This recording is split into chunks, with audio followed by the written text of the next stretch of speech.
Oh, yeah. Matrix sweat. Smells like Kung Fu.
I don't think you very often have the opportunity, frankly, to read something and go, you know something, this could really impact how we view a particular genre. Yeah, I think this has that opportunity, and I think people will mimic it.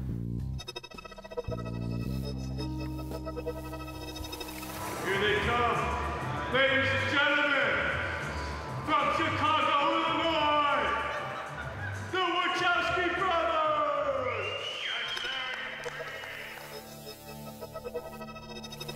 I think the Matrix revolution has begun and continues to grow as time goes by. We were really fortunate that Warner Brothers let us put the whole creative team of Matrix 2 and 3 under one roof. Andy and Larry are in casting, and everybody else is running around like crazy, trying to get it together. It's still early on. We're actually testing some physical fights, and we'll be shooting some special effects for Matrix 2 and 3. Well, we're preparing for the next two films, which means we are trying to flush out what the film will look like. We're trying to organise head castings for the actors so we can design glasses and helmets and head things for them. We've got concept artists working on the movie. It's about 5 times as big and 10 times as difficult to put to paper.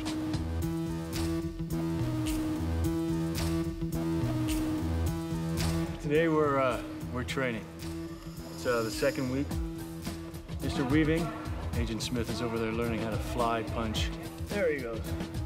We've got a long way to go. You know, with 2 films, there's twice as much as you would normally get on a film, and these 2 films are more complex than the first film.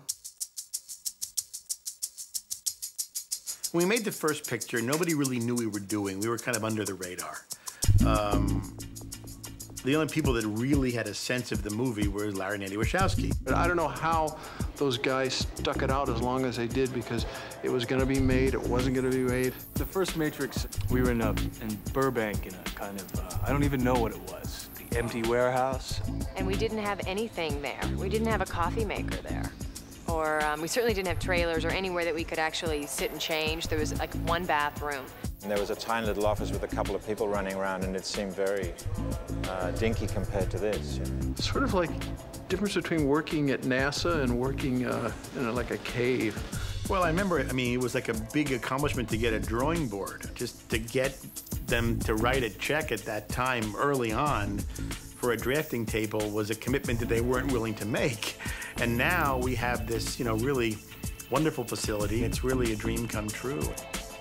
This time around, we go in with, to some extent, a cult fan following, which is the greatest type of, encouragement that you could have. There's a lot less anxiety about whether or not we will be able to execute a lot of the choreography. We've been through it, so we're not, you know, sort of flying in the dark like we were the last time. We know how hard it's going to be, so it's, we know the challenges we have ahead of us. Well, the thing about it, and it was true of the first one as well, is that, you know, I love the material. You know, I love the material. I love the character, and I love who I ended up working with. So that is something that, regardless of what has to happen, that's just that's the thing that kind of gets me through it. A friend of ours asked us to come up with a concept for a comic book. We didn't have any concepts. Started thinking about something. Came up with the whole shebang. Every idea we've ever had in our entire lives is in this one film. It's like a band's first album, the director's first film. They've thought about it for a long time. They really put their heart and soul in it. When I first read The Matrix, there was a great deal about the I don't know, the Eastern influence, the comic book influence that had been meshed into kind of Western philosophy. There's a synthesis from the literature, from the exposure that they've had in cinema, from their lives, from what they're interested in, from what they find funny, from what they find cool. We liked kung fu movies. We like Japanimation. We like, you know, John Woo movies and books that are, you know, science fiction that is about the sort of nature of reality.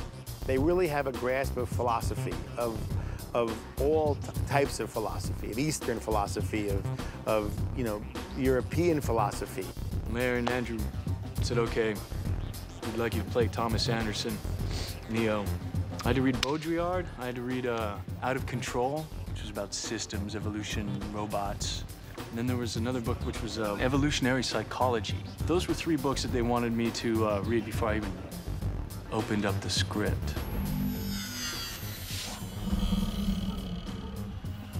Well, I mean, I guess for myself, to play Thomas Anderson, he was searching for the truth to his life. He felt that something was wrong. He felt like he was not having real contact. He was searching for something. He was searching. He felt that there was something behind the veil. You ever have that feeling where you're not sure if you're awake or still dreaming? All the time.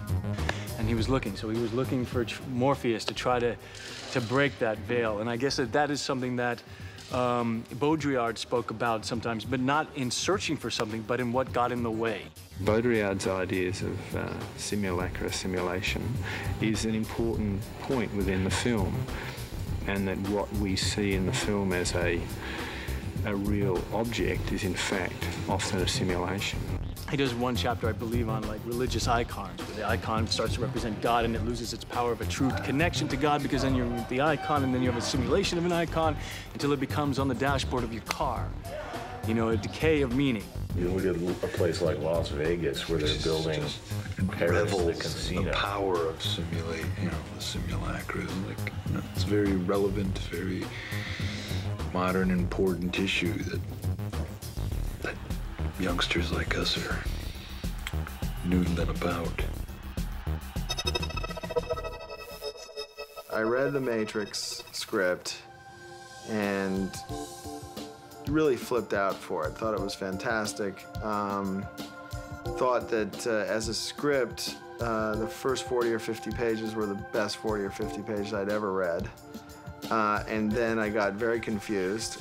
We went into the first Warner Brothers story meeting and they said, okay, now we know we've bought something cool. We don't know what it is. Could you just take us through it once? When I first read that script, I went, wow, am I in the Matrix or am I in the real world? Kind of, how do I get my head around all this? I have to say I didn't understand the script. I mean, I understood the script well enough to say I liked it, but every time I reread it and every time we got closer, I understood more and more and more and more. I had questions forever, and they would have constantly tried to change their plot, and they were, now, Bill, you just don't understand.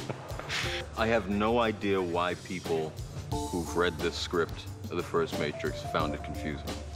I don't get that at all. Upon reading the script and seeing the conceptuals, you know, at the same time, You know, the immediate reaction is, there's no chance in hell this movie will be made. There's a whole slew of these scenes I see being chopped out or left on the floor. There's just too unlike a large studio to take a chance on something that seems very alternative.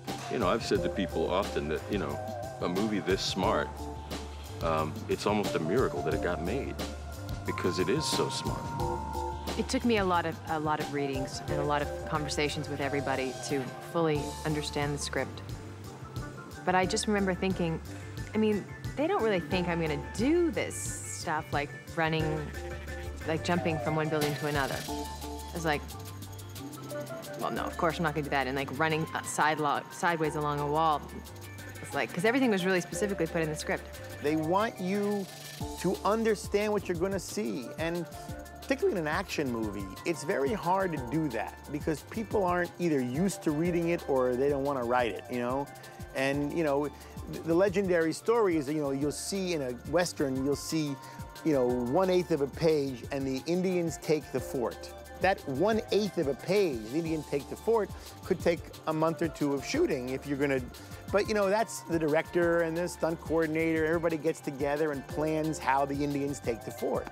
When these boys explain the helicopter sequence, or when they explain in the new movies the car chases, when they explain that stuff, they're very clear of what you're seeing, which makes it easier to budget than just the Indians take the fort because you know where you're going. It makes it easier to see what's going to happen, so it's easier to understand the picture. And it's also great because they know what they're doing. Well, it's funny. I mean, one of the great things about them is how idealistic and ambitious they were when they sold us The Matrix. You know, they said, look, we have this trilogy. I said, well, let's just try to figure out one movie, guys. It'd be great to get to 3, but let's try to 1. They said, we want to direct it. And at the time, I said, look, you know, I don't know. I'm going to have a hard enough time explaining to people what it is we're going to try to make here. Now to try to sell you guys as first-time directors and this size scale with this kind of complexity, that you're asking too much of me, really. I don't know how to deliver that for you. So they wrote Bound. I'm trying to seduce you. Why? There was one scene in it, which was the sex scene, and they wrote in it, this is the sex scene, and we're not cutting it.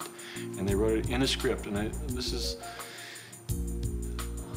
like that. I like that it's funny, it's a little bit naive, and it's also tough. It was fun because it was a low-budget movie, and we did the temp music ourselves. You know, we came up with stuff, and I cut it all in, and we really worked hands-on together very closely for a long time and created this little, what to me is a little jewel of a movie. I love Bound.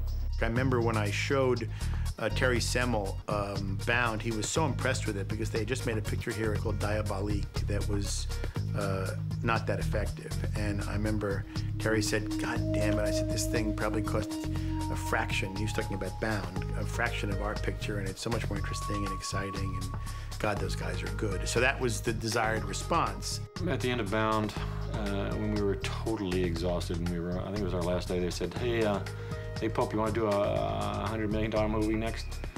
I said, no, absolutely. I don't think you should do a $100 million movie, and even if you do, I don't want to do it. Because I know that the more money you have, the more heat rains down on you. How are these guys going to make the jump from a $5 million movie to a $65 million movie? And I was afraid for them. I kept trying to talk them into, let's do a $20 million movie. Let's do a $10 million movie. Let's work our way up. And they didn't listen to me, thank God. I remember thinking, well, that's a lot of money. Well, they went from Bound to this big movie, and I know Bound was so great, but you know, a lot of times it doesn't happen. Studios aren't that trusting with people. And after spending an hour with them, going through the storyboards, I totally understood why someone would trust them. So few people understood the original script that they decided to storyboard the whole thing so they could explain it. Nobody really understood, you know, the level of the action or the level of detail that we wanted in the action sequences and the conceptual.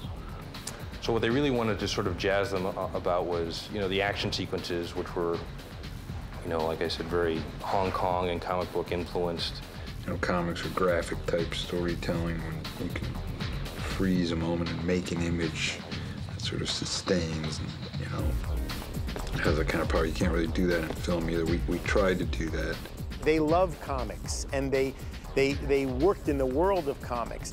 They wrote the first comic book that I ever got a chance to work on way back when. My big break in comics was called Ecto Kid.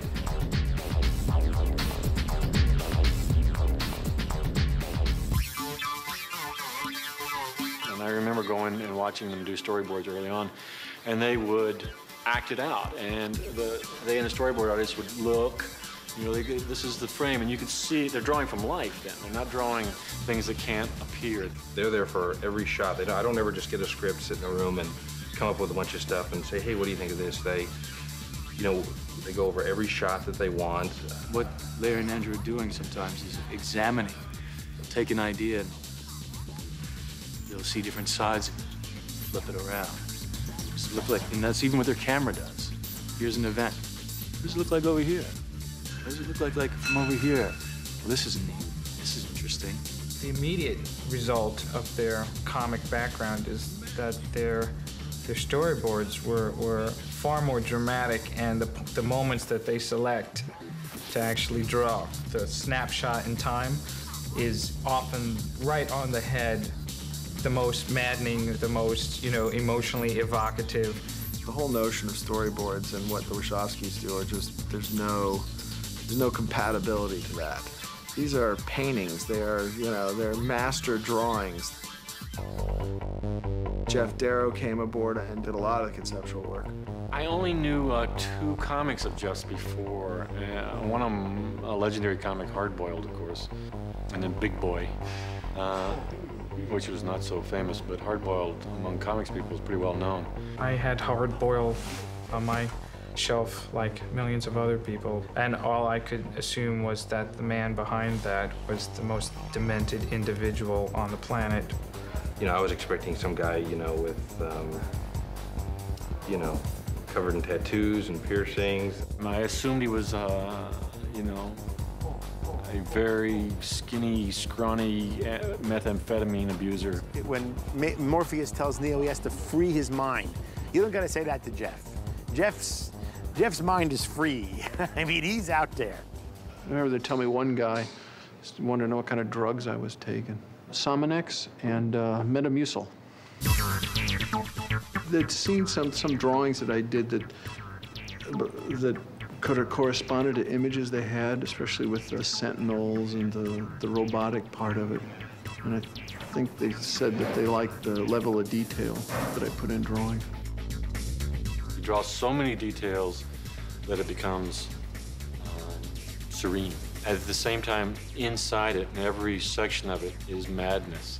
In many ways, Jeff is wired to Larry and Andy's brain. I mean, they're all wired on the same circuit.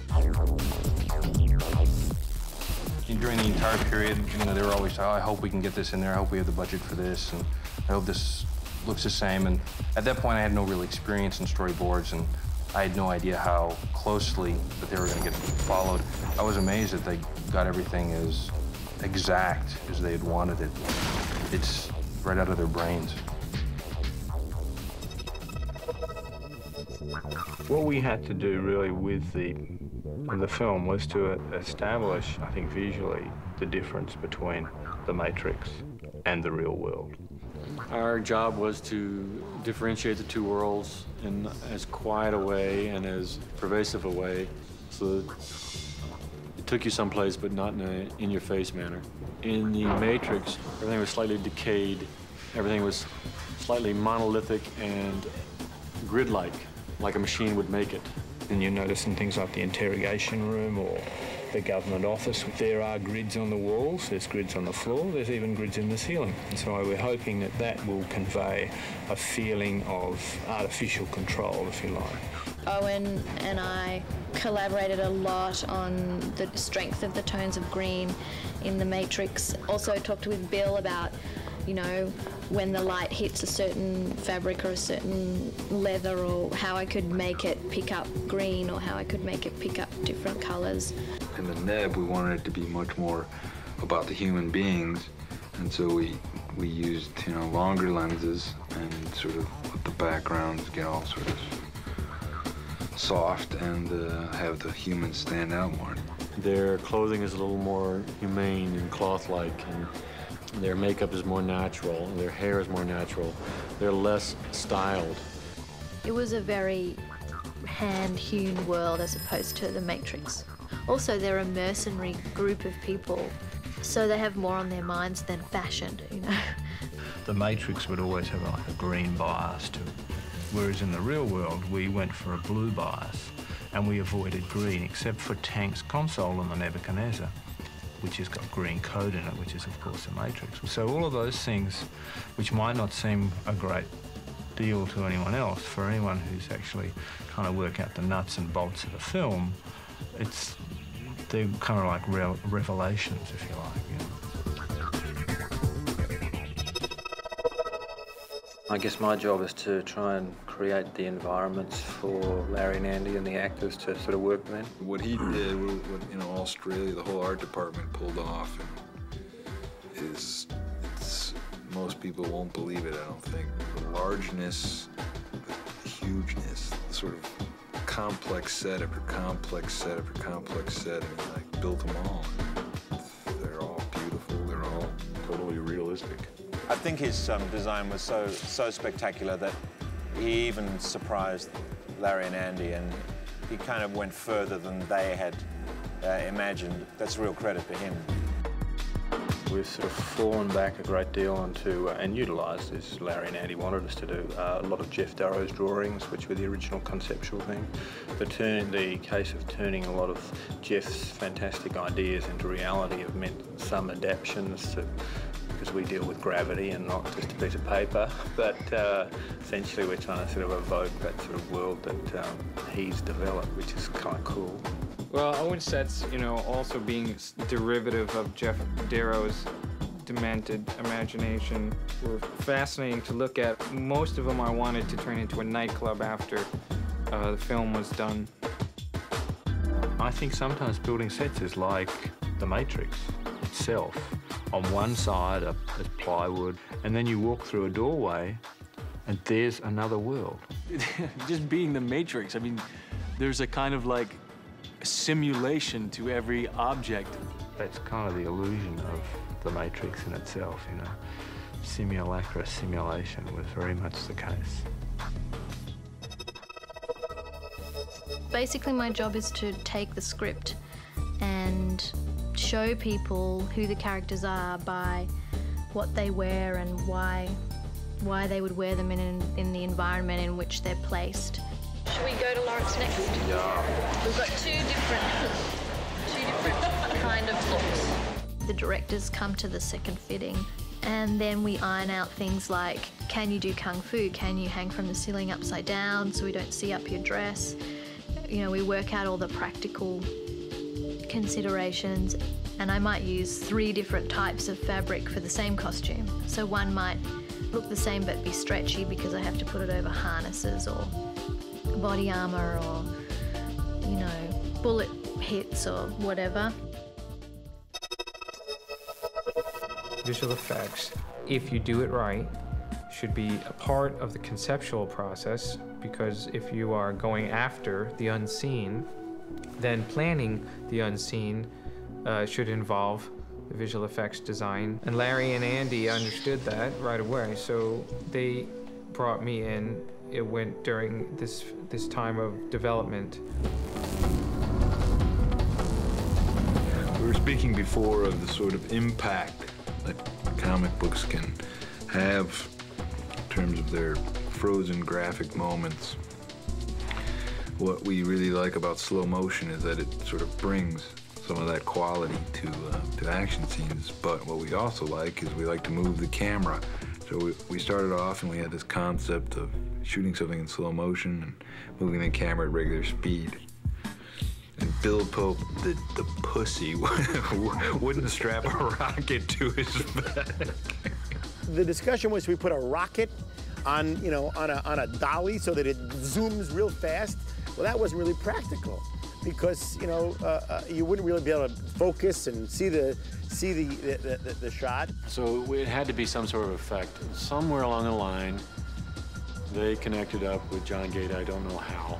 When we started preparing the first movie and started looking for a visual effects crew that would work with us, and we went to all the, you know, usual suspects. We went to ILM, we went to Digital Domain, we went to all these entities that are you know, well thought of in the world of visual effects. Gata was not part of that group. I mean, he was outside that world. You know, they showed their boards a few places. Each time that they had done that, they tended to have a similar reaction. Faces turned white, or some proposal for physical camera invention that would effectively end up with the camera exploding because it would have to move too fast. It would be, you know, connected to a rocket sled or something like that in order to achieve their shots. John's idea was to replace it with hundreds of still cameras, so that's really what a moving image is 100 still images. He can make it look like a motion picture image rather than a still image. Bullet time is basically like mind over matrix moment, or a moment where we can see, you know, time in, you know, the speed of light or the speed of sound. I remember the first test I saw was an exploding trash can, and he froze the flames and the explosion in midair and moved the camera all the way around it.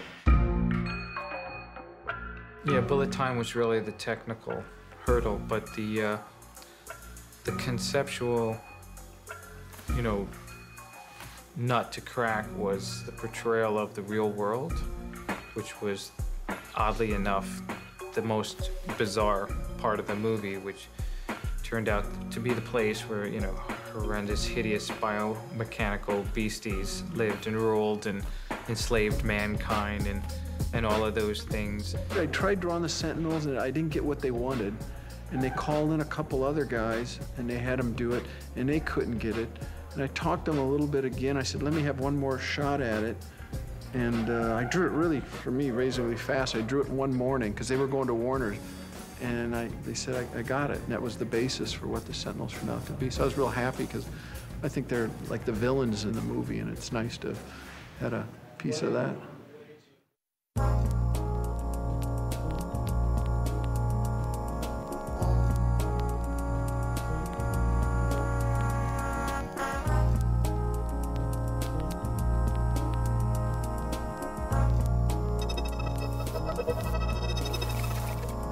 My kung fu, it's just no good.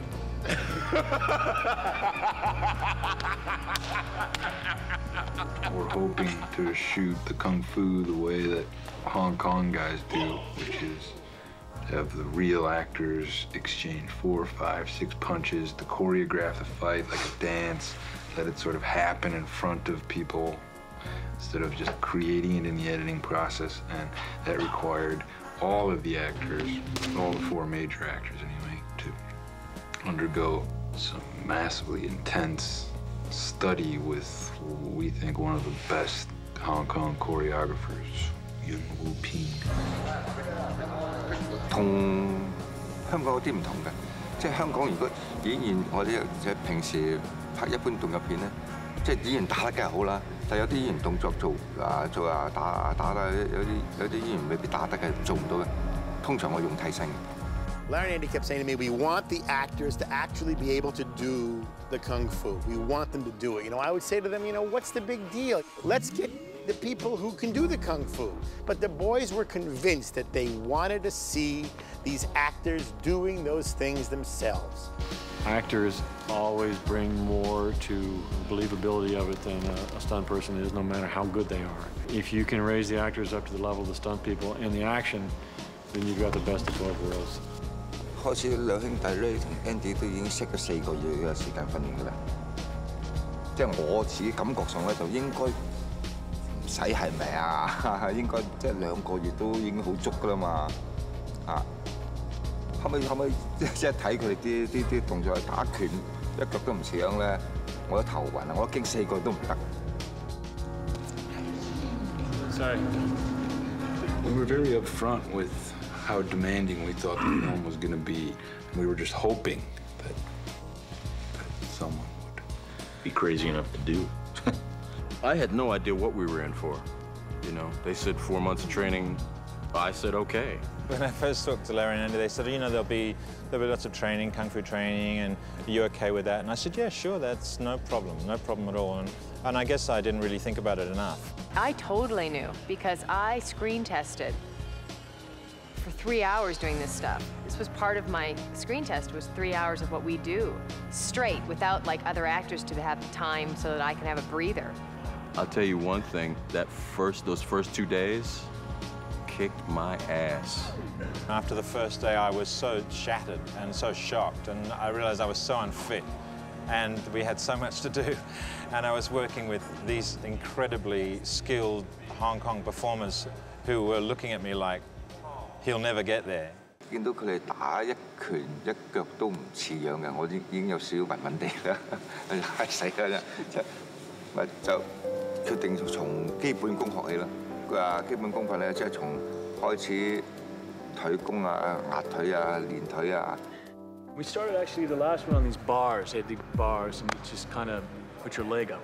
We would walk in and say, "Hey, Hugo, get your leg up." We'd all get our legs up. Get your leg up, Carrie-Anne. Good morning, Keanu. Yes, get your leg up. And then you kick. Put some music on, and you kick for about 45 minutes. We're kicking, and we're kicking, and we're kicking, and we're sweating, and you're sweating, and you're grunting, and you're going, ow! You know, and the next day you come in limping. You know, Keanu made this decision and went through what was arguably one of the toughest training periods for an actor in a modern film while he was recovering from surgery to his neck. Yeah, coming into the training for the first one, I'd had a 2-level fusion in my cervical spine. My legs were I was getting paralyzed. So I had the surgery done. And then it was just a waiting game, just to see if it would fuse. But it really hindered me a lot in training because I couldn't train kick for like two of the 4 months. It was devastating to like watch because I was always like, oh, like it hurt me to watch. 即係大頸鼓嘅時候咧，我知道條頸有時咧，我哋出完嘅時候盡量唔俾佢做嗰啲大動作啊，出嚟嗰拳腳，即係盡量叫係。 壓腿，開一字馬，同埋集馬出拳啊，即係練嗰啲基本嘅嘢，即係唔俾佢太大動作喐嗰啲先。Wu Ping, the fight choreographer, was very nervous. And if you notice in the film, I don't kick that much. I do a couple of wire kicks, but I don't kick that much because I couldn't. The Chinese have this saying, you know, you pick a job you love, you never work a day in your life. We're all. I mean, we're playing out there together, you know. There's a lot of playtime that goes into this sort of hard work of the training process and the choreography and the fighting and all that. We have fun with each other. And Wu Ping is largely responsible for setting that kind of tone. He's second generation. There's such a wealth of knowledge and experience. Him and the people that he works with are great teachers and, you know, instructors. Yeah, well, we basically had the basic structure, the big broad structure of how we wanted the fights to work. And then he just would rough in the fight. He'd do some things, we'd see him, we'd decide what we liked, what we didn't like. What we had in mind was just being able to see the guys jump and hit. Jump and hit. In the 2 shot.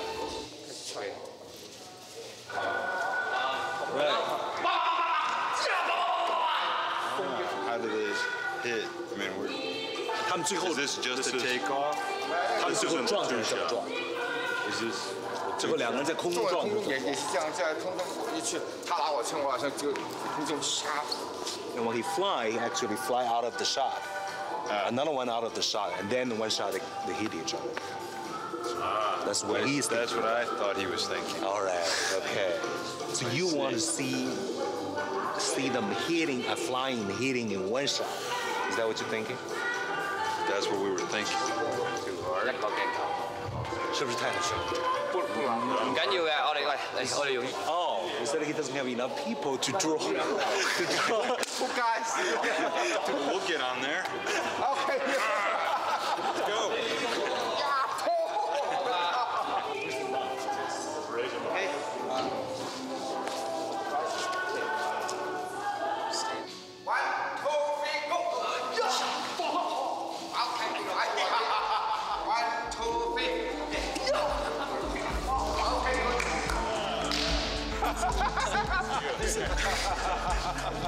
Both Wu Ping and the Wachowskis are working on the shots. It's all videotaped.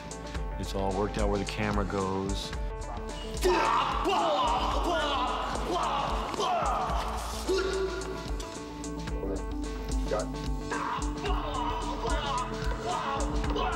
And then basically they would start training the actors with the team to learn those exact moves, and they would just practice it over and over and over and over.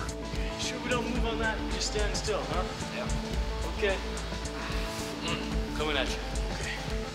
I mean, the dojo fight with Keanu and I can't even tell you how many times we practiced that. And, like, just the first part of it. You know, we spent like the first 2 months on just the first movements. You know. He would look at us and develop with us, collaborate with whatever our body styles were, what our style was. He'd let that develop. 每個人就強項嗰個差唔多啦。我 Carrie-Anne 嗰啲就即係女人個身形美感嗰出，我俾威一教佢威一跳啊彈啊，即係走路啊，即係個姿勢靚些少咁樣，即係佢呢啲係佢強項，佢動作即係有少美感咯。Laurence 咁樣咧，佢本身，我覺得佢本身可能天生嗰種彈跳好啲啦，同埋 Keanu 咧，我覺得佢就好勤力，不過即係次覺得自己好似好唔夠咁樣，即係有時點解我哋禮拜日休息嘅嘛，有時禮拜日都要求我哋再練啦，即係練好啲，即係我覺得佢即係。 Keanu 咧，佢個性格就好勤力，好想做好件事。So maybe, come in. Bang, bang. Bang. Maybe I can go. Can I go like this? Yeah, no problem. And then step in. Oh, yes, no problem. And then. Yes. Hugo 咧，我覺得佢就比較硬淨啊，即係好似好啲人咁，佢真係好似嗰啲人咁啊，即係佢係好硬淨。 Okay, good. Not too much pressure, but enough, right? Solid, yeah. So.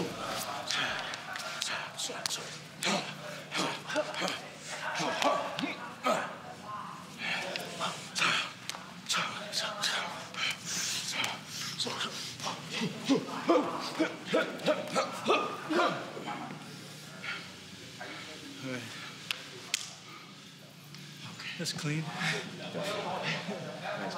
The American training. Oh, good. It seems ready to go to Australia. Well, yeah, I think we were ready. I mean, I know I was ready. Let's go. Let's go. What do you Let's go. think?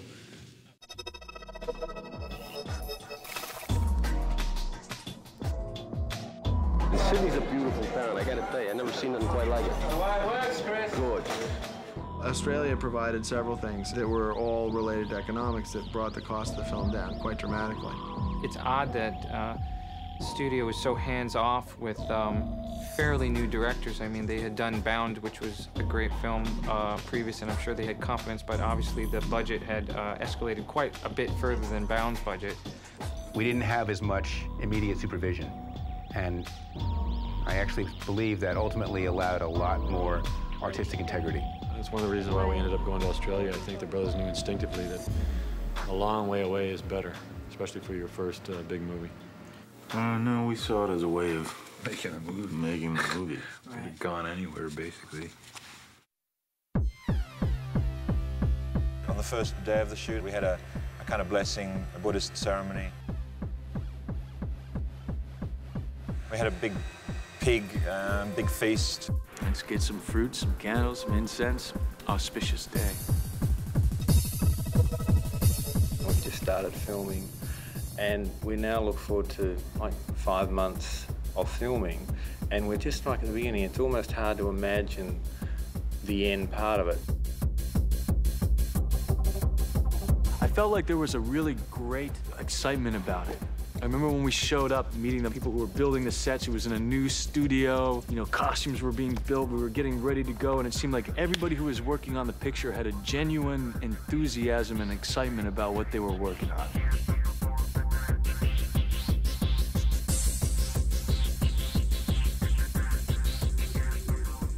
I was feeling really good, and then I got the news that my neck didn't fuse. And so we had trained. What we try to do is train for the train and then fight, and then do the other, you know, and then train, have a chunk of time to train and fight. And so I was ready to go, and then they said, you can't fight. And I was like, yeah. We knew that his neck was injured, and the schedule was backloaded action-wise, so that in the beginning of the schedule, Keanu could do quieter scenes, and as he became more healthy, he could do the harder fighting scenes. Action!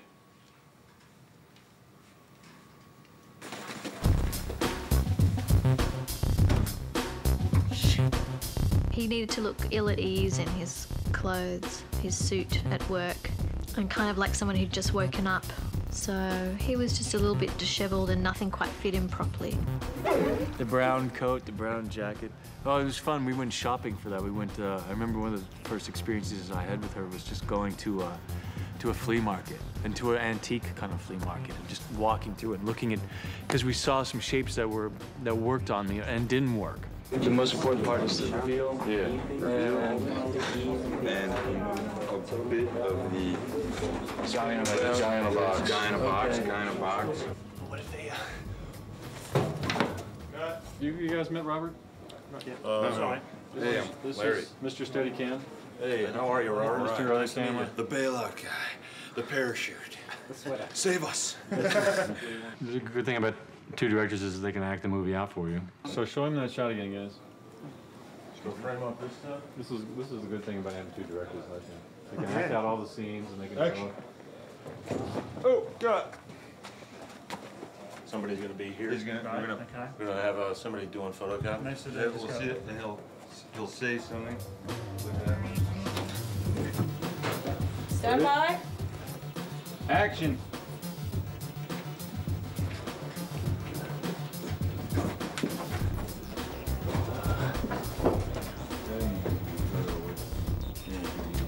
We figured a lot out, working with each other, and how we're gonna make this picture. Cut. Perfect. Got that.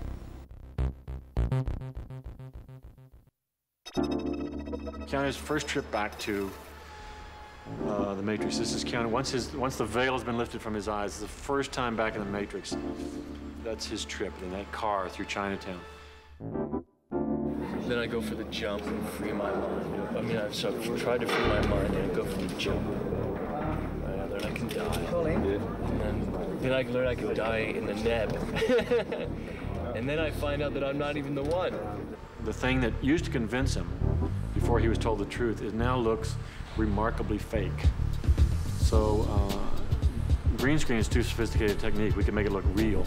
So I wanted to use something as fake as Hitchcock's old rear screen projection. The same way, you know, Cary Grant looks fake driving down the street in North by Northwest. They got a pretty cool quality out of it. I mean, it's an unusual thing to do these days, true, but the colors were nice and saturated, and the sort of defocused nature of it made it very dreamy. That was the first day I got to work with Mr. Fishburne, so it was cool. Unbelievable.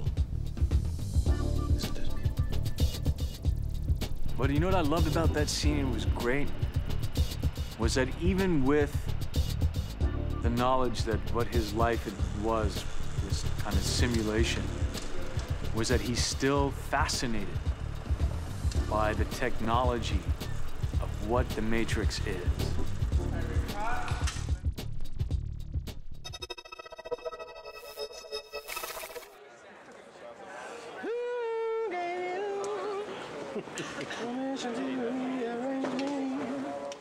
Well, Laurence is perfect for his part because he has like a regal kind of bearing. We dressed him very formally because he is a formal character. He's like the guide through the world. Oh, nice. G'day. Here we are in Oz. And I've one question. Where's Skippy?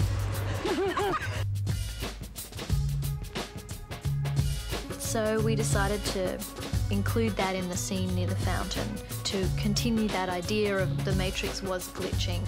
So we cast a lot of twins and triplets as where we could and then costumed them identically. And I don't know if many people would notice it, but we thought it was a good idea. Okay. You want to put some twins in this? I've got twins over there. I mean, yeah, we need how many twins do you want in here? Could you pull a couple nuns like right to the second row?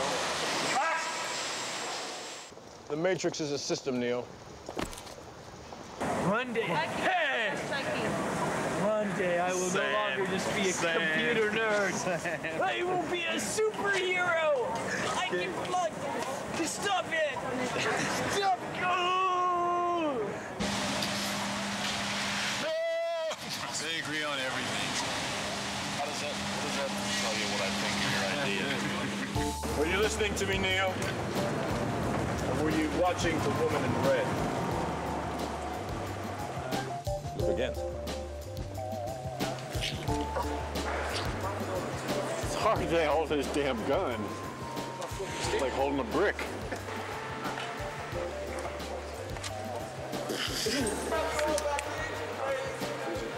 So you liked this better than anything, or just or nothing? Freeze it. Just freeze it. We'll try it clean and naked. Clean and naked. Freeze it. We're establishing everybody in these shots? Yeah, the order of events is we're going to shoot the background with nobody in it whatsoever. Then we're going to shoot the fountain with a really closed down shutter, which means like when you shoot those water commercials, you want them like super crisp. Then we bring in the crowd. We shoot those guys for all the three angles. And while the people are walking through the frame, we're going to ramp the camera from 24 to 96, right? And in that moment, we're going to stop. We're going to pick a frame that looks crisp and digitally hold that frame for the rest of the scene. So everyone's like stuck. This isn't the Matrix? No. It's another training program designed to teach you one thing. If you are not one of us, you are one of them.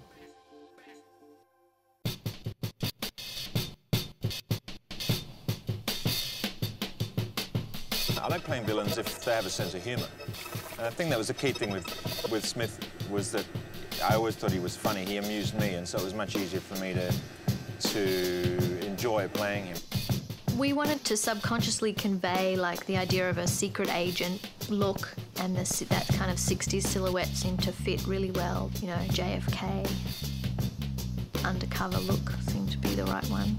I was actually very excited when we got to do that scene because I felt for the first time I was actually acting. I was actually involved in something that was gonna extend me, I suppose. Door.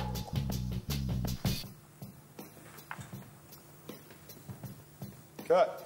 Suddenly, after all these months and months of kind of preparing for something, I felt like I was actually involved in it. To work with Hugo weaving like that was just, and to see what he was doing as Smith was so fantastic. As you can see, we've had our eye on you for some time now, Mr. Anderson.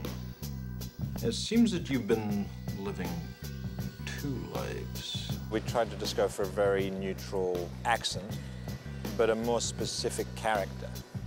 And the character kind of evolved that I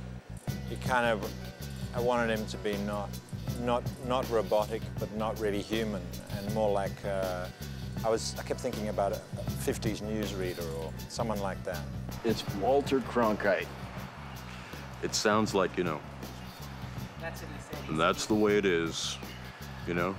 So great. One life, you're Thomas A. Anderson, program writer for a respectable software company. And also, the more I hung out with Larry and Andy, the more I think I picked up on their rhythms. Larry and Andy both have an incredibly deep voice, and I think that kind of Agent Smith started to kind of talk a little bit like that as well. One of these lives has a future. One of them does not. Somebody said he was imitating us at one point. We fired them. How about I give you the finger, and you give me my phone call? To play what was going on, that kind of scared, but also kind of the you know, the kind of some of the chutzpah that Thomas Anderson has. You know, fuck you, man, fuck you.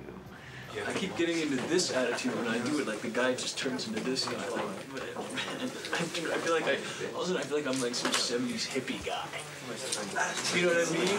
I really feel I turn into that.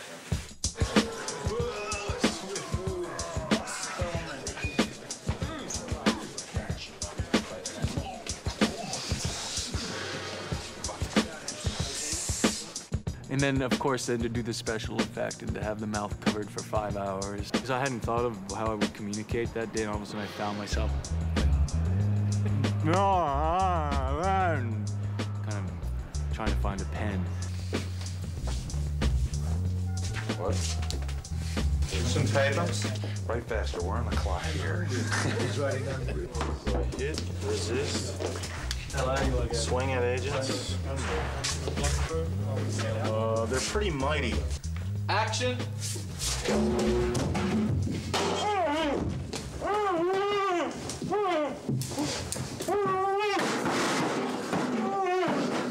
You're going to help us, Mr. Anderson, whether you want to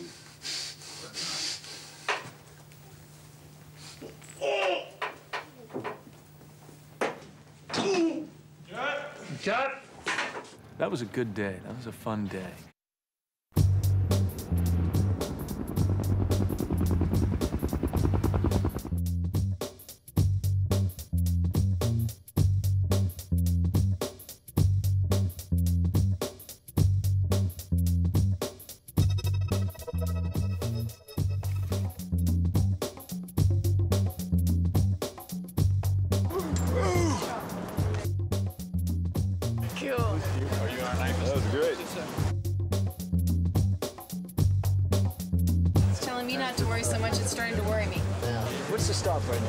What's going on?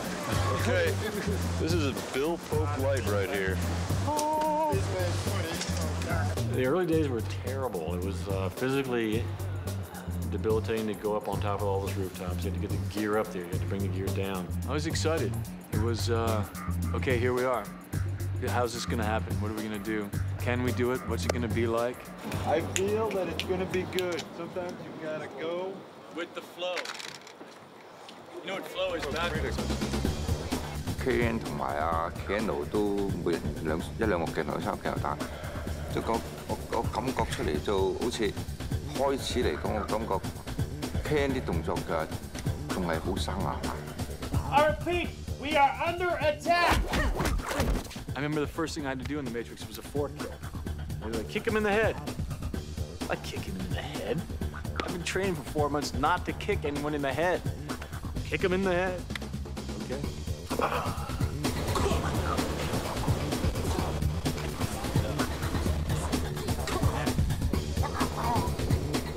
Keanu 有一個鏡頭，即係捉住人，即係啪啪啪啪踢幾腳嘅，踢幾個基本上個前邊有幾個已經 OK 啦，佢仲想要好啲，所以我30幾我哋就要 cut。Keanu 好似有啲唔高興，我點解唔俾我跑啫？即係我同佢解釋話，我哋係專業人士嚟嘅，我哋話 OK 就一定 OK 嘅，你放心啦咁樣。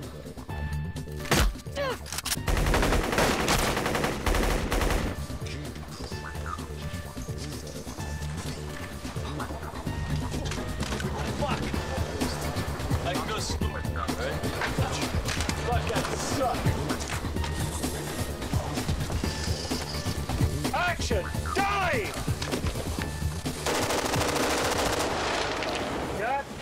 Oh my gosh, and that first day we did it on the rooftop, I woke up with it, like my neck went out and I couldn't move and I was crying, you know, thinking, oh no, and they brought a masseuse over to get it out and we did it.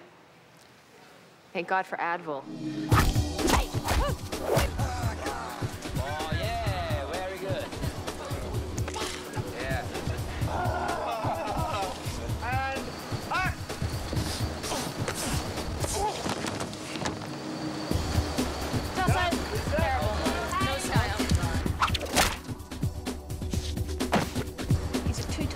No, it's going to be good.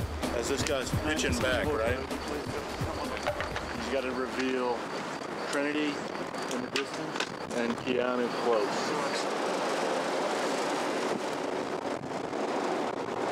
Is it solid or is it? It's a good test for it. Those things are sort of slow.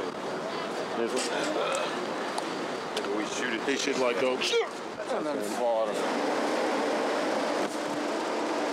Excuse me, mate. Could you pull that out of my head, thanks?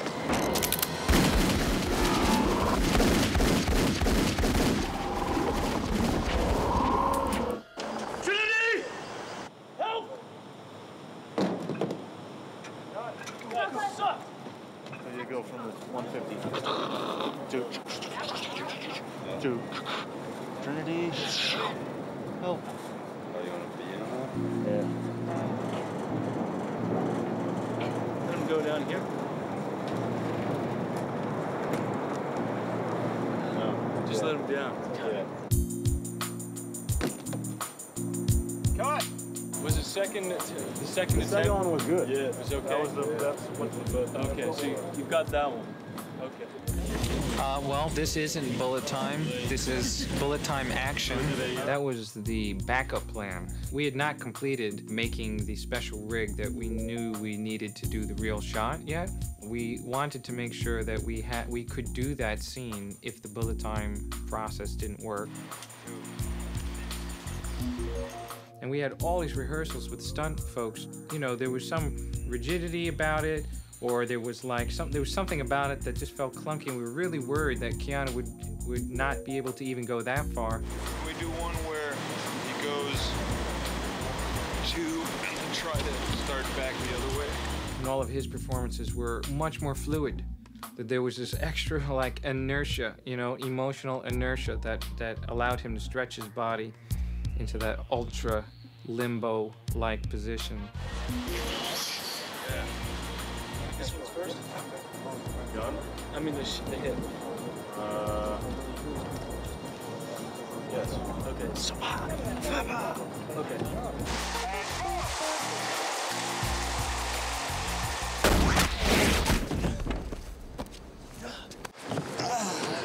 Okay. And you want this knee to come up? Yeah. Dodge this.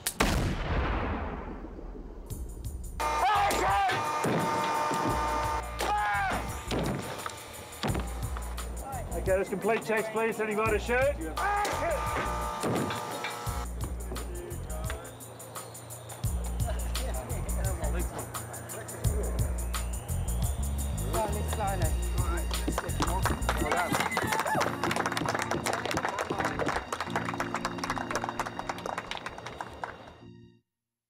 Race, police! Hands in your head!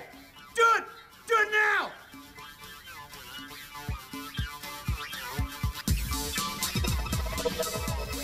Trinity wore the most bare skin of everybody, so that you had that distinct difference between something black and shiny and kind of metallic looking and then somebody's flesh. We spent a lot of time experimenting with, you know, what different fabrics did in different types of light so that we could get Trinity really like a Mercury oil slick.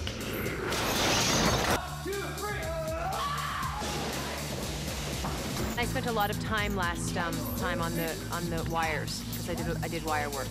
It's challenging, and then all of a sudden you kind of like find your way with the wire, and you feel like it's also very sore, like it hurts to do the wire.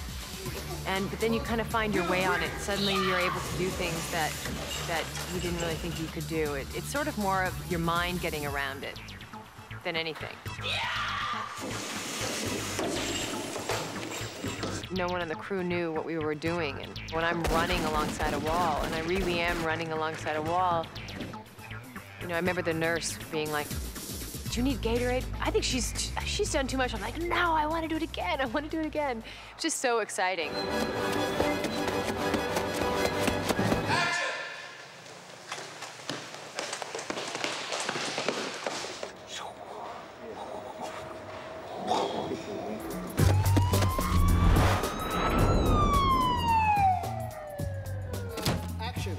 stunt people don't like work on wires all the time. You know, it's sort of a specialized thing. And so my stunt double, it just didn't feel right watching it. And so Larry and Andy were like, they turned around and looked at me and I said, okay. Try it. So a bit changed? Yep. Yep. And I got up and did it.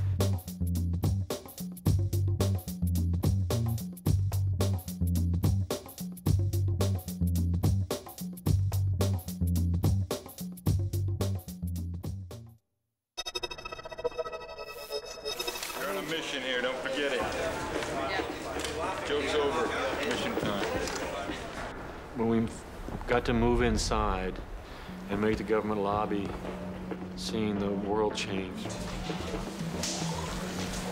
I give you a finger, and you give me that finder. Once we shot and cut the government lobby, the cloud lifted and the Matrix had a voice, and it became obvious that this was a movie unlike anything you'd ever seen before. There's this one sequence where they're panning with me as I'm running down with the guns. You know, they're literally setting off 1,000 bullet hits and moving it, 5 cameras. And I love that that moment where sirens go off and, you know, it's like, here we go, you know, and we got to shoot now and you got to hit it.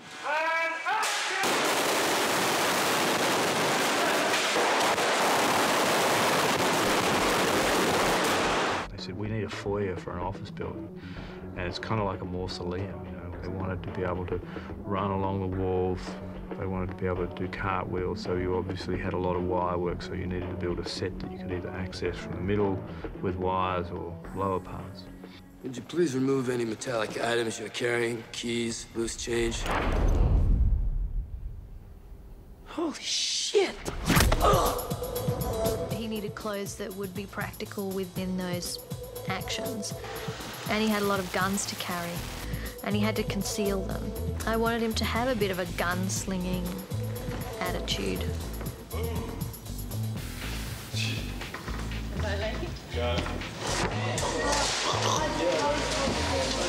And then you just keep rolling. Ready? I wanted a very specific, very stylized approach to the destruction. Basically, we wanted to be able to have these concrete pillars be reduced to apple cores.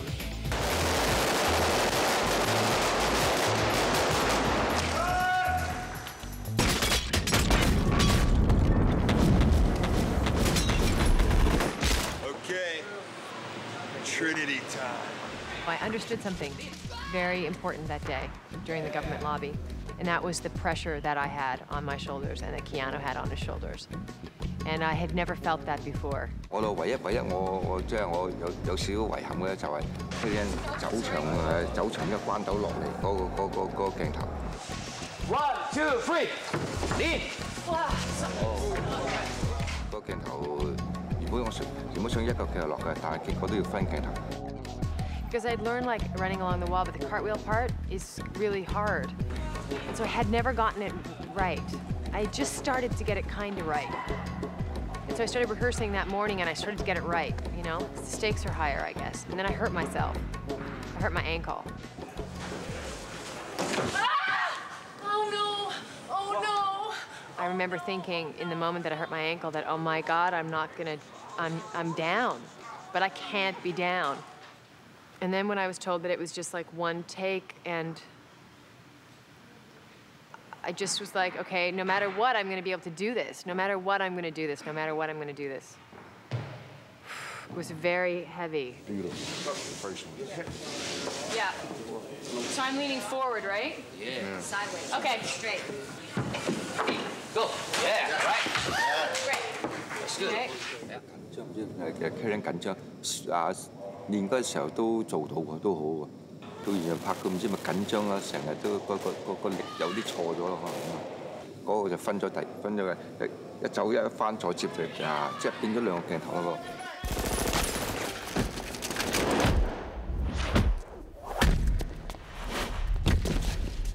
To see Keanu do that quadruple kick, and that they've been practicing for 4 months and suddenly see it work, and we were was great. Great moment. Yeah! Forget the handstand. Ancient history. Be here now. You gonna rehearse? You want to? Yeah. Well, I haven't kicked with the guns and I haven't added the coat. Good idea. Let's check your frames. Let Reeves warm up. We would do it. It wouldn't be good enough. They would talk. Then they'd come over and say, well, it would be, could you get it like this? And then we try again. That's the way it should be. You try it, you look at it, you do it, you talk. You know when to leave it alone, know when to keep going. I tended to not know when to leave it alone and to keep going. Hands. That's okay, right? Okay. American style. Good take. No, Kung Fu style is good. Well, I don't know, because I want super take. You know, what I called super perfect. He was the last to give in. He was the last to say, this is the best we're gonna do, and let's move on. You're gonna do better than that. Well, you have a good end. Actually, you have a good end here. You have a good quality. Good. Yes. Yeah. Yeah. Okay. I'll try one more. Okay. He wants to try one more. If you do one, you do two. Okay. If you do one, you do two. Two more. He's a perfectionist, and he felt that there was something special about the whole experience, the whole picture, the whole everything, and he wanted to get it as right as possible.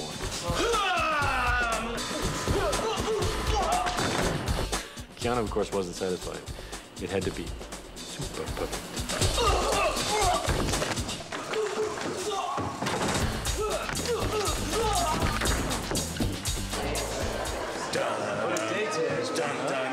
Crazy day. Today's been huge event-filled.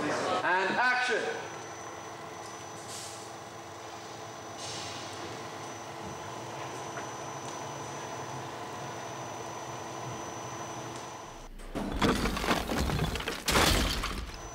Cut.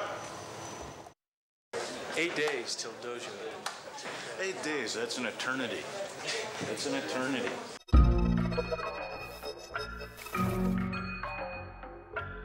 The idea was a traditional Japanese style building, or at least that influence, set up for fighting. The dojo, in fact, had been built well before we actually were going to shoot. And because of the injury to Keanu Reeves' neck, we couldn't actually film that set. So the actors had rehearsed in it for about a month beforehand. This is the moment you've been waiting for! Oh, good morning. Here we are. We're actually going to do this. Day one of shooting, technically. It's day one. Let's start with this one. There he is. All right.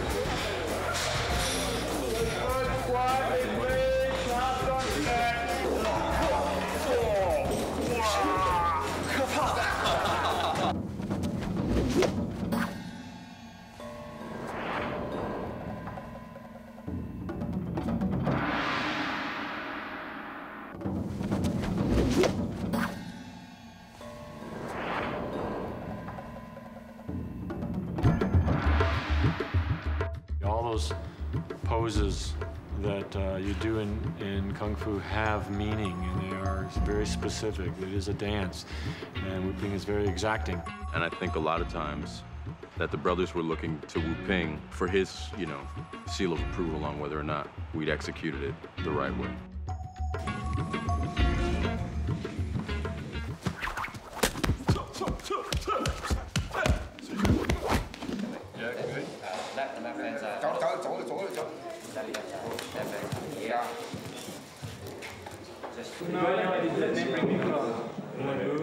Keanu and I were very much in sync with each other by that time.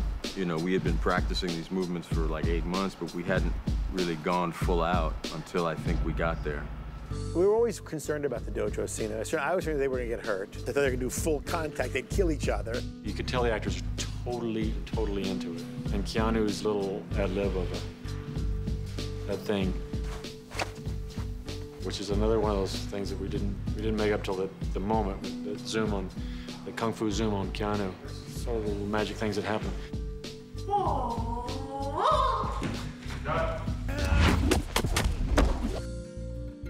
We did 21 takes of the 3 kicks. Keanu goes up, kicks me 3 times. And that was partly because he hadn't been up in a wire a long time. There was no rehearsal time for him to go up. Should I try and jump up or just go straight? You go straight. You know, he wasn't prepared for that day.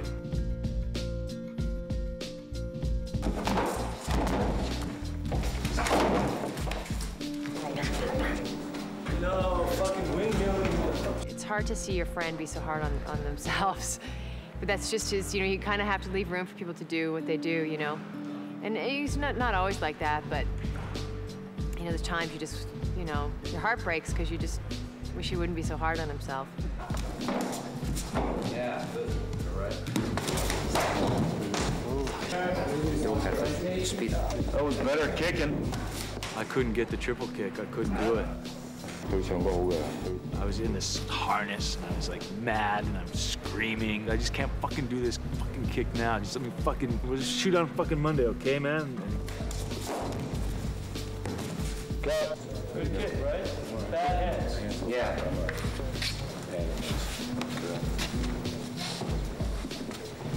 I don't know what to tell you. Got there on Monday and I think it was 3 takes. Triple kick.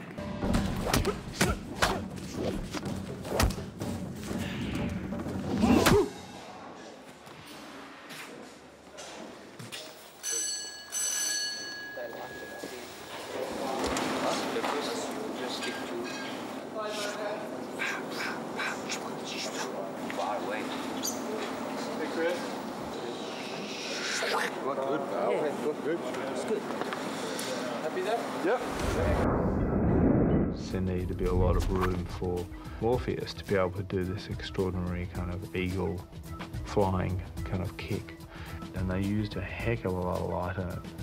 Incredible amount of light, high-speed cameras.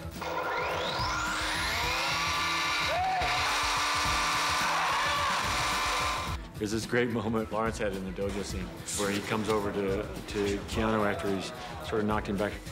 Fuck! And we could tell that Laurence was, by God, he was into this thing. He just starts coming at him.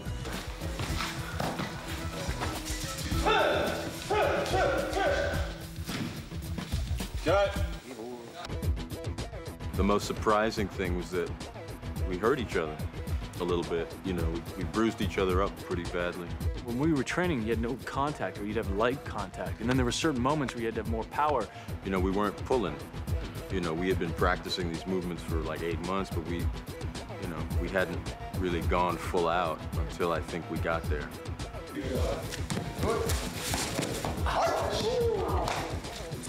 I was surprised by what happens when you smash forearms with somebody that hard, that often. There's a sequence where I fly over him, do a backflip, and land in front of him, and he turns and hits me. I got a pretty good sternum shot there. After the kung fu, the dojo scene, Laurence and Keanu were both just covered in bruises and scrapes and burns from the Tommy mats and, you know, harness burns from the rope, from the wire work. Ready? I just want to flip over, and I want to keep my hands in, and I want to kick back, and I want to tuck. Okay. Yeah, his body he's leaving from the spot that I'm stepping to make the sweep. Yeah, exactly. And action. Cut.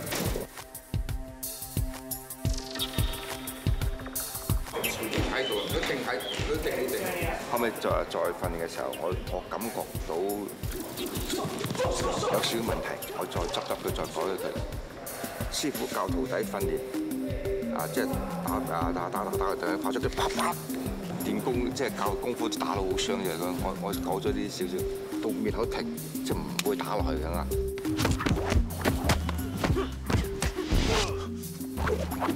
將啲少少嘅嗰啲訓，好似有啲訓練嘅感覺落去嘅。Know what you're trying to do? I'm trying to free your mind, Neo. During the subway sequence, Larry and I got sick. We were in down coats in the summertime. It was a cold set. It was a damp set. What looks like a really simple scene just took forever and ever. The initial plan was, well, we'll go to a real subway station and we'll film. And then when you looked at what had to happen in this environment, it became kind of obvious that we couldn't shoot in a real subway. The set was fantastic. I think it was actually part of an old wheat storage facility. There was a real train track which they kind of built a subway station around.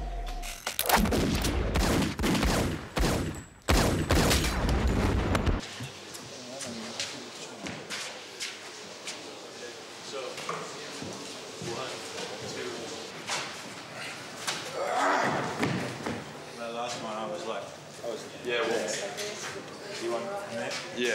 When you said lower, you wanted him to start lower. Yeah, lower.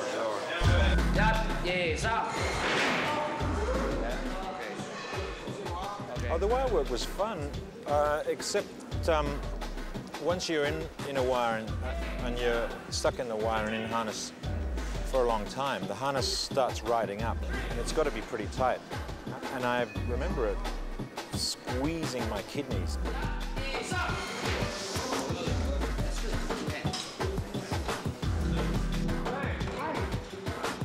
If you do it right, they're fun.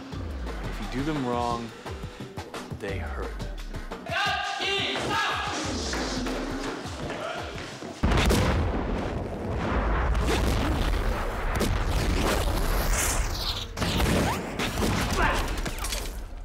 You're empty. So are you. Hugo Weaving, relaxing at home. Now the gun's supposed to be at each other's. What are we doing? Directors! Yes. Okay. He's right here. Where do you want these things? Just go up to like an inch away. Oh. So don't put it to his temple. Right. Like that. Yeah. Okay. Yeah, that area. Yeah, that's good. What does it look like right against his head? Just do that. Okay, that's pretty good. Action. You're empty. So are you. Good one. Cut. When we were shooting the subway scene, we had to really contact each other, really kick each other, really punch each other. There was major contact happening. Hugo. And after the dojo, I realized that how we train and how we film are two different things, because you have to have contact. And we had to start hitting each other. You couldn't just fake it, because with the way they were shooting, you had to hit. Yeah, I just want to drop that. I'm going to drop this question. Oh, no. Okay.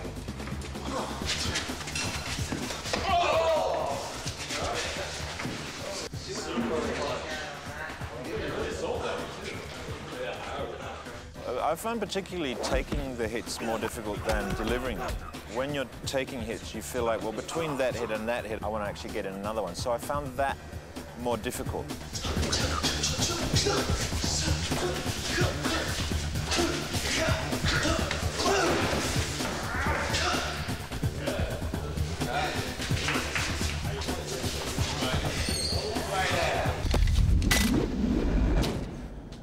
When the wire hits you, if you have your feet higher than your head, it'll fucking spin like this. So have your feet lower than your head. I got to work with an exceptional stuntman and Chad Stahelski. And when I speak about the fights and what, the action, I think of it as the two of us.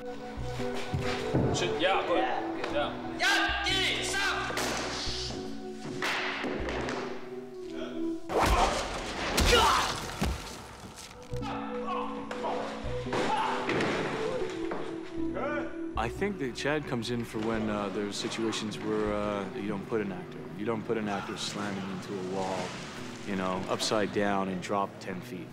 Chad did the upside down hit, and then after that, he had to do the ceiling hit where the subway's coming, and Smith is on top of him. What happens when they came down, the other stunt man, I guess Chad was on the bottom, and landed on the one knee, and I think his knee broke, and his shoulder, tore ligaments in his knees, dislocated his shoulders, broke some ribs.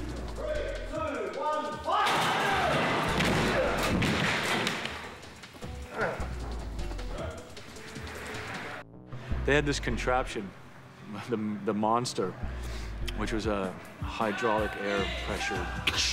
It kept driving people into the ground. So So Darko went from he had to crash at his newsstand. That was very scary for everybody because we thought he might have, you know, been very badly injured or perhaps even killed, and we were really worried about that, and that was a horrible evening for everyone.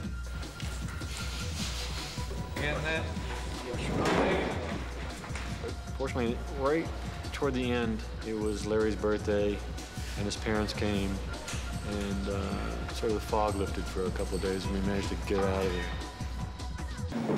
So I can get up, wife coming up, and look, I can get up, look at him. Yeah, get up, look, wife. Almost like the wife takes you straight in. Okay.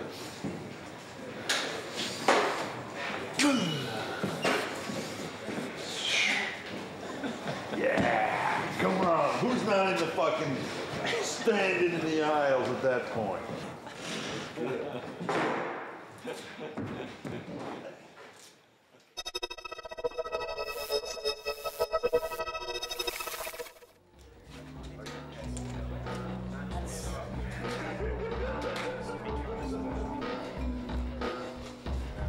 I remember sitting in there thinking I was in an office block overlooking Sydney, and there was this fantastic cyclorama of the Sydney skyscape.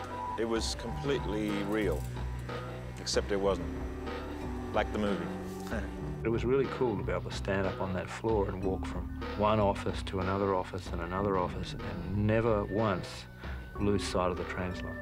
Biggest translate in the world like that? Are you interested in a stat like that, a little stat like that? Is it the biggest translate? The biggest one-piece translate in the world? Yes, it is, Josh.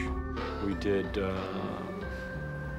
computer generate the translate so that Sydney was not identifiable. There's a few buildings in this background that are not where they really are, because we're covering the Opera House and we're covering Sydney Harbour Bridge. And I mean, even though the movie takes place, we're not saying it's not Sydney, it's just an unnamed city.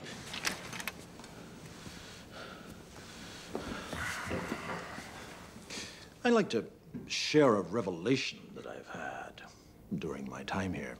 Smith, prior to that, scene's totally in control, cold, doesn't show much emotion, if any. And during that scene, he starts to feel angry and feel frustrated because he can't get the information out of Morpheus. I hate this place, this zoo, this prison. He's starting to smell things, and he's starting to be like a real person, and he doesn't like it. He doesn't like feeling emotions, and he doesn't like being weak. I can taste your stink. And every time I do, I fear that I've somehow been infected by it. By all intents and purposes, he would be partly human, I suppose.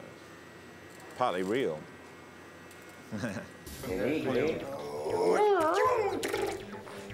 I like to think that Morpheus is aware of everything that's going on in that scene, or at least he's struggling to maintain his awareness. Oh, it's actually about trying to hold your mind. Hold my mind in a place where they can. Yes. So I've basically shut my mind off. Yeah. Or I've drawn a curtain in front of the information that they want. There's another part of me that was really sort of sad that I didn't have any dialogue so that I could have a conversation with Agent Smith, so I could say that, you know, oh man, I played this scene with Hugo Weaving, it was great. But, you know, I did play this scene with Hugo Weaving, and it was great.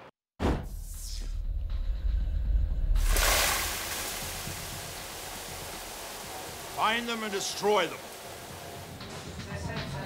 And don't forget your line. Oh, that's right, yeah.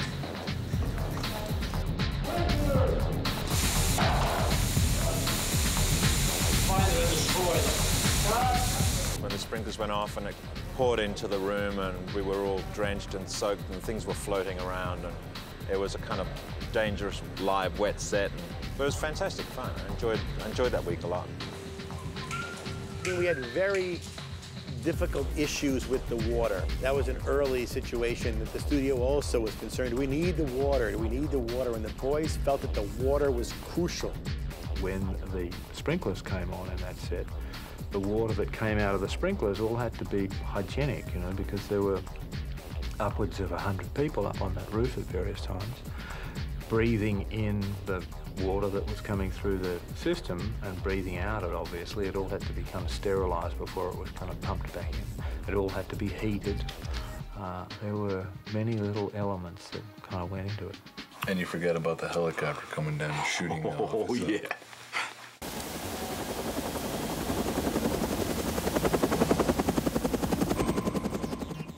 That entire helicopter rig, which was a full-scale helicopter, not a real one, but made lightweight by Owen, and it had to operate on all axes and lift off and take off.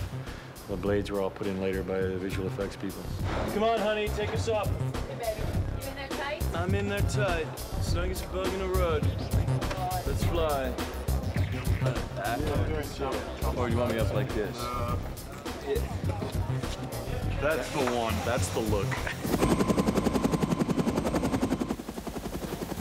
No. It was very weird when I realized that it was all sort of rigged with explosives. You know, I had a moment's pause there. I kind of went, hey, who's responsible for this? You know? Steve Courtley and his crew built into the floor 350 air-controlled nozzles, which would, when the set was filled with water, simulate the machine gun fire from Neo, who was hanging in a helicopter just outside the window. And then you had that shootout of the glass in a particular pattern. And as you arc around that, that's when you're arcing around the other wall to get Jones. There's a moment where they shoot everything and then they cue the window. It was mind-blowing. The glass had to be blown out, and the only way to make it safe for the actors, the glass had to be blown out by pea shooters blowing sand. Hundreds of them lined up out of frame.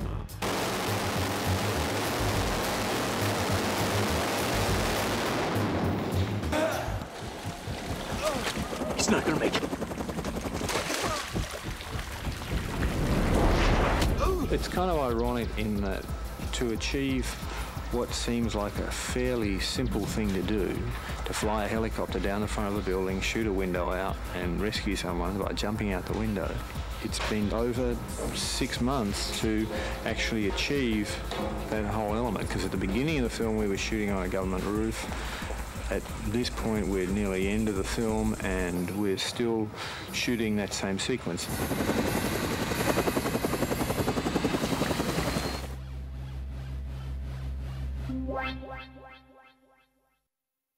We're trying to get the Nebuchadnezzar finished for filming next week. There's always those final last-minute adjustments we're going to do. I remember everyone was excited to walk on the Nebuchadnezzar. That was really a cool day. It was exciting. It was like a new world going into a new thing. And it was sad, too, because we had to say goodbye to the wire team. It's heavy.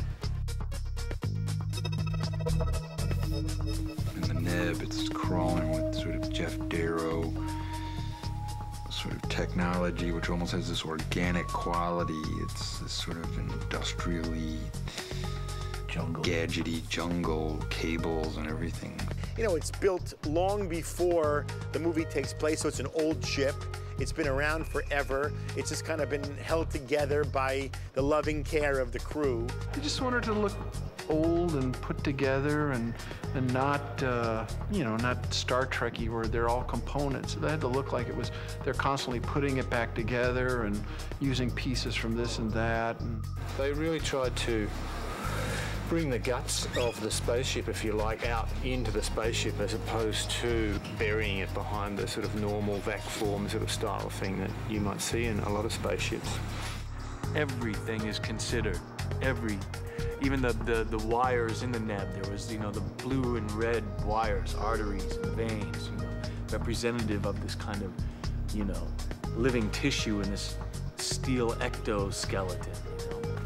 That marriage of machine and man everywhere in the picture, everywhere. It's different. It's almost Chinese, Sanskrit. It's not even numbers. It's weird. We've almost become other characters. That's the story. Raindrops on a screen effect. Oh yeah. There's a lot of work been gone into buying various old dentist chairs from the 1920s, which we have taken ideas from for making the ecto chairs. And take it right down to the ground, please. And I loved the chairs, and I loved, you know, the whole, the brutalness of that needle that goes in your head. You know, the crudeness of it. You wanted to know what the Matrix is, Neo? The masculine side of Morpheus is really evident in the Matrix, and his feminine side is evident in the Neb. Try to relax. I wanted him to feel like a den mother almost. I love you.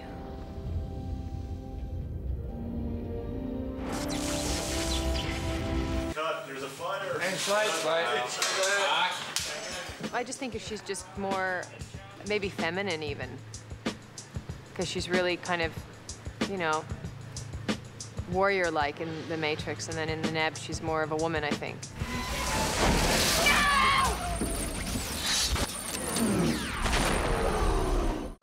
Sentinel. This is what we're looking at. How? As soon as you see that thing go, Yeah. you would say now. And my hand is on here, and I pull this out at the same time. I say now and then push. Oh.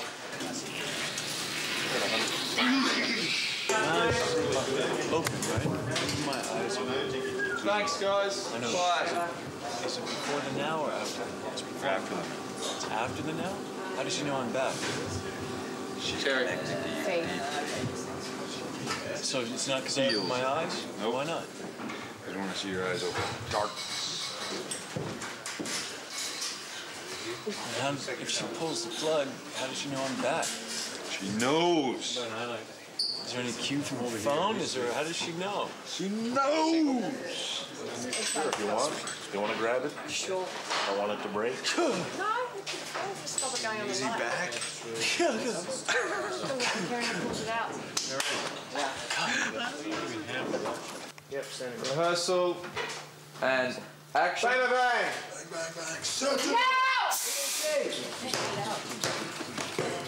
Action. Sentinel. No! Kill. Kill. Bring it right down hard onto this. It's completely still. And we only coming through here and now it's into I just want to go on record saying this is disgusting. We're proving our love for our babies right here. Baby's not acting enough. Bring the baby up.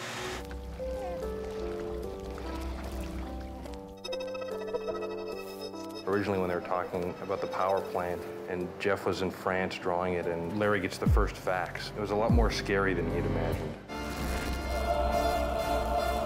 They wanted to look like it was something that get away from that stainless steel, very clean, science fiction-y look, and to make it look, you know, kind of dirty and used and ugly.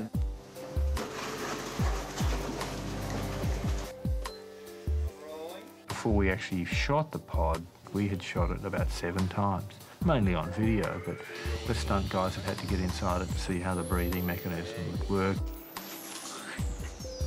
Special effects guys had to test how their skins broke. The prosthetics man had to deal with all of these little pieces that prop guys had made.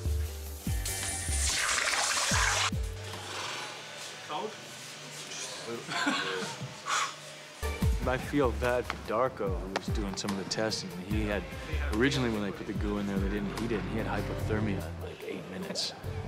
Okay, let's get him out of there now. Thank you very much, Douglas. By the time the actor got in there, they figured out they should heat it up. Give him another one and let him get on his arms.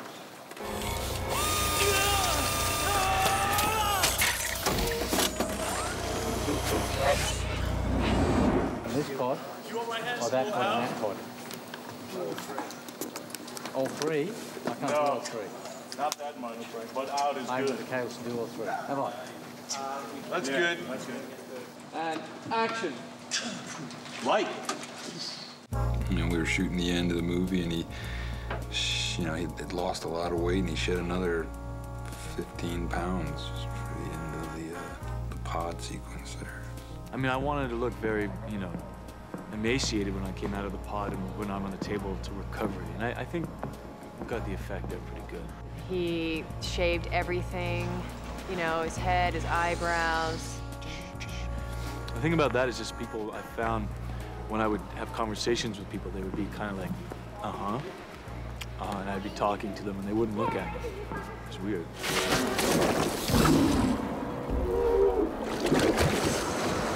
Now!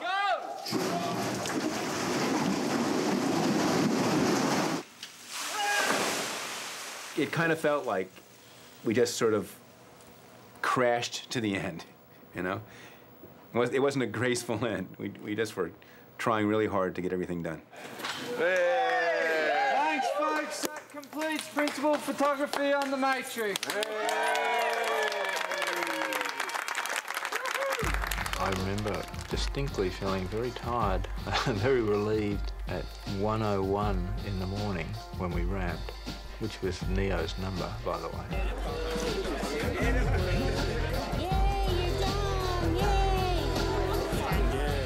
I remember like walking from work and, you know, they do the whole thing and they say it's a picture wrap, you know, and it's so intense. I mean, it was just crazy. And I was walking back to my trailer and I remember saying to myself, I will never care this much again because it's too painful. It took me months to get over it. People were like, let it go. Let go of the Matrix. I was like, I can't. Such an amazing experience. Well, we've been shooting for 25 weeks, 118 days. It's like, okay, when are we starting? Okay, and when are we supposed to finish? Okay, and I'm just committed for all of that, you know? I've never really been able to break it down. I think that has to do with my experience on Apocalypse Now, which was the other never-ending film. You know, you don't expect any film to be as successful as The Matrix was, so I guess we hope everyone that you work on will be, because, you know, you kind of die a little bit every time you finish a film, you know, you leave a lot behind. Editing is all about, it's a cumulative process, and it's all about trying different things, taking things out, putting things in, you know, taking 2 steps forward and 1 step back, being not glued into your ideas, being open to what the film wants to be. There's always a core that they're working around. There's a moment in each scene where there's a shot that's so clearly designed as a key spot, and the scene leads up to that point, or it comes down from that point, but it really gives you something to work around. It gives me something to work around as the editor. The way a shot's typically set up, you show up and there's only one shot. That's the only shot they're interested in getting. And you look for it. You take the finder and they look for it, and you can spend a long time, a lot longer than most crews are used to, looking for that shot, working it out, getting it right. But it's so time efficient because that is the shot. You don't have to come up with other coverage. This shot leads to the next shot. And you only have to shoot exactly what's being used. They just shoot what they need, which is very economical. And also, you know, it's fun to watch it because when they shoot it, you see what the scene's gonna look like and you see what you're gonna get. We had visual effects companies in Sydney and in the US. Mannix is the main company out of San Francisco, but we had 2 companies, Animal Logic and D-Film, in Sydney that did a significant amount of visual effects. Mannix, I gave almost all the creature work went there and the bullet time type stuff. Animal Logic, I gave them the big climactic code hallway and like the exploding agent. D-Film tended to do difficult compositing. Things like when Neo jumps off the skyscraper and they did the helicopter crash and things of that nature. Early on, the studio tried to get us to take out the helicopter scene. They thought we didn't need to add that as well. And of course, we were passionate about the whole sequence. They eventually agreed. Well, the helicopter crash is, I guess, one of the big money shots for the film because it's just so outrageously complex and so just visually intense that it's really trying to be the definitive action sequence, or at least that's our interpretation of it. So the combination of miniatures with live action, with stunts, with CGI, it's a very big sequence. We were very specific, and we wanted the glass to explode in sort of an ever-expanding circle, and to actually figure out how to make the glass do that, and to figure out basically what glass to use and what explosives to use. Probably took 3 months of heavy-duty research. This was basically concentric rings put behind the glass with pyro charges that were all triggered to a certain timing.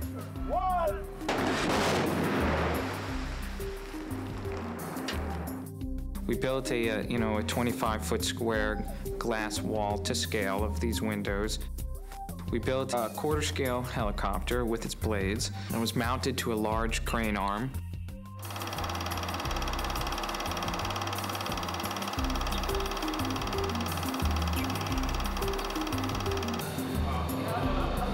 Oh, yes.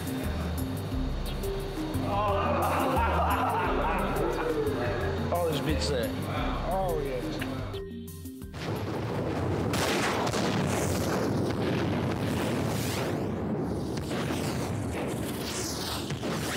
That was the very first thing that we started doing in 1996, and that was one of the last 4 shots that we finished in the movie. And you're working the entire time towards making it perfect, and all the little pieces, there are a million little pieces that were invented to make that make sense. We had virtual backgrounds, which were ways of literally photographing the real world with still cameras and extracting from the stills both shape and texture, and then making a CG construction out of that. Once we've reconstructed it, now we can move your virtual CG camera around anywhere in that set. It's used to basically put together backgrounds for shots where we could never have conceivably shot it with a camera. You know, if you'd have done this with a camera, you'd have seen camera track, rails, rig, crew, people. This allows us to go in there, like take the stills when the set's empty, and then build the whole set artificially, in fact. And you get a photorealistic set.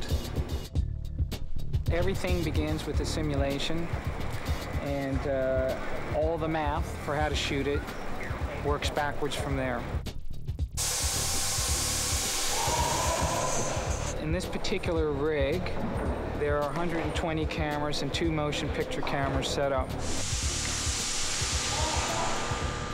We analyze what real frames we have, and we can create new frames of moments in between the captured frames to make moves longer, or stretch them out, or do time compression effects.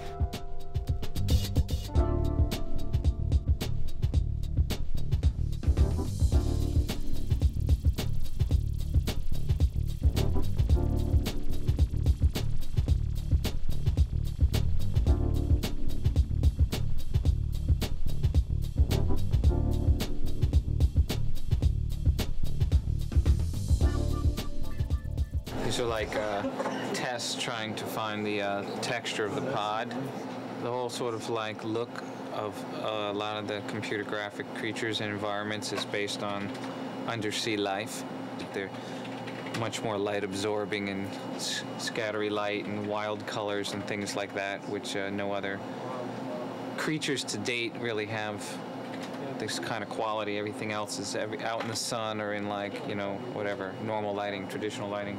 How about, you got like, let's see some pods. This is all computer graphics, just like we were talking, the babies grow inside there. And it's sort of like Big Daddy Roth meets Jacques Cousteau. Just bring the animation until like there, then cut it off. Okay.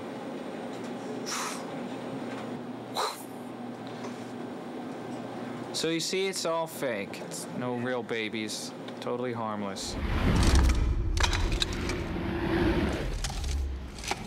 I believe in film as a visual medium, first and foremost.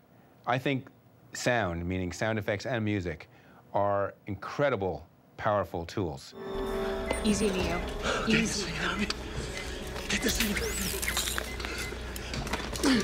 Don't touch me. Get away from me. Stay away from me. But I think ideally the film should stand up on its own. So I'm a big fan of, at least through the very first cut, keeping the film pretty raw and pretty naked, so you can watch it and get some rhythm from it without the help of music and effects. Easy, Neo. Easy. Get this thing out of me. Get this thing out of me. Don't touch me. Get away from me. Stay away from me. because music and effects are always going to make the film stronger, but you don't want them to become a crutch, at least without knowing they are going to become one. Sometimes you say, I need that crutch.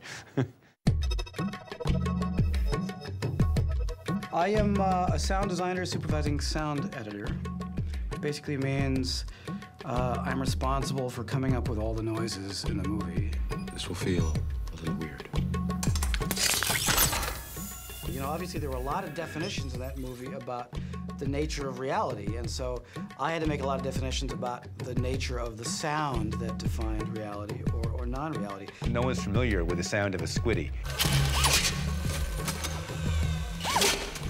No one's familiar with the sound that the neb makes. We were watching dailies, and there was the incredible shot where the camera is pulling over the fetus, or not the fetus, the baby that was in the pod, and it's filling up with water, and the camera is pulling over it, and then the valve closes up. As the first take of that came up, they made this like shunk, the sound effect with their mouths. You know, it's to them like they had the sync track in their head running. It's usually a pretty good guide as to what it has to achieve. You know, that thunk was about 45 different sounds all put together, you know. Everything from plunger sounds to, you know, whacking a tire really hard and reversing it. You know, there's all kinds of crazy, like, toilet-type sounds in there, and, you know, but in the end, it had to just be thunk. We recorded for all of the fighting whooshing, which is an important part of it, which in the Hong Kong films is usually fairly simple. You know, it's the same kind of whoosh over and over again. We went to technical junkyards and collected everything that made any kind of sound when you moved it, and you know, we brought all this stuff in the studio and made every kind of whistling whoosh and pitched up, pitched it down, and played with it and processed and just created. When the film was coming out, and then, you know, we'd hear stories about people going, you know, more than once, twice, 3 times, 9 times, 10 times, 11 times. And then some of the emails that they were getting and some of the responses onto the film's website. And then when we heard, you know, people dressing up as characters, I didn't expect that at all. Oh, yeah, I ran into people who are complete Matrix freaks. The Hollow stuntman I just worked with, who just recited every line of mine back to me all the time, and I couldn't believe they'd seen The Matrix so many times, and, you know. And what was really gratifying to me, though, is, you know, I'll be taking a taxi someplace, or I'll just be in some non-movie situation, and it'll come up that I edited The Matrix, and people will want to talk to me about it. People want to tell me about how much it changed their lives, or how much they saw the world differently, or... And that, to me, personally, is so exciting to be, you know, a small but significant part of a movie that can affect people on that level. That's what success is. To be in one film like that in your lifetime makes you extremely lucky, right? Extremely fortunate to be involved in a project like that. I've had the good fortune of being involved in 2, you know, with Apocalypse Now, which is not the commercial success that The Matrix is. Domestically, it grossed about $171 million, which is an enormous amount of money, and about $270 million foreign. So we're looking at a $450 million grossing movie, which is, in terms of Warner Brothers, it's the highest grossing film they've ever had. For Warner Brothers, it's done a great thing for our studio, which is the hardest thing to do, which is to have a great reputation for going cutting edge and innovation, and they really brought it to our studio. I hope they never leave. I didn't go to the awards. I just didn't think we'd win anything. A couple years ago, I had essentially the same 4 nominations for a movie we did called Die Hard. And we had the same nominations and won none of them. I had the good fortune to be at that Oscar award ceremony, and it was fantastic to be in the audience and to have, you know, the film announced. I went into that evening at the Academy Awards thinking I had a shot, but thinking I wouldn't win. And I remember saying to my wife at one point, sitting next to me, I said, "It's really boiling in here, isn't it?" And she says, "No, it's really pretty cold. The air conditioning's up full tilt, I'm freezing."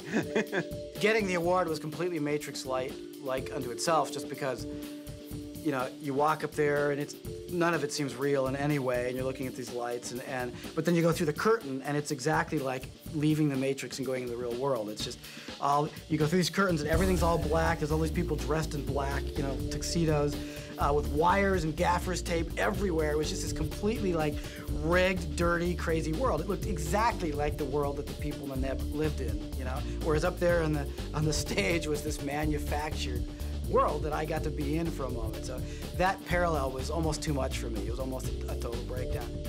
It was sad that at least I think Bill Pope and Owen Patterson both got, at least should have been nominated for, I mean, if you believe in awards or not, but I thought they should have at least been nominated for what they did. I wish we'd gotten more nominations. Maybe we would have won more awards. But it won awards across the board. It won awards in England. It won all the crafts in LA. The sound people gave it an award. The editing union gave it an award. It was just a miracle that it worked so well. The idea is that we're going to make both these movies, Matrix 2 and 3, at the same time. It's not as if we're shooting them back to back because it's one giant movie that will then be cut in half and they'll be shown in 2 sittings. Everybody calls these things sequels, but from the first time when we were working on Bound, and Larry and Eddie told me about The Matrix, they always thought of it and presented it as a trilogy. And so these next 2 movies are the second and third parts of a trilogy, by which it's really important to see the difference, because these movies will be able to watch, you'll be able to watch all 3 movies together and see one big story. It's the same antagonist, it's the same heroes, but you might as well call it Matrix Squared and Matrix Cubed, because I think those are the levels it's going to. If The Matrix was an undertaking, this is a super undertaking.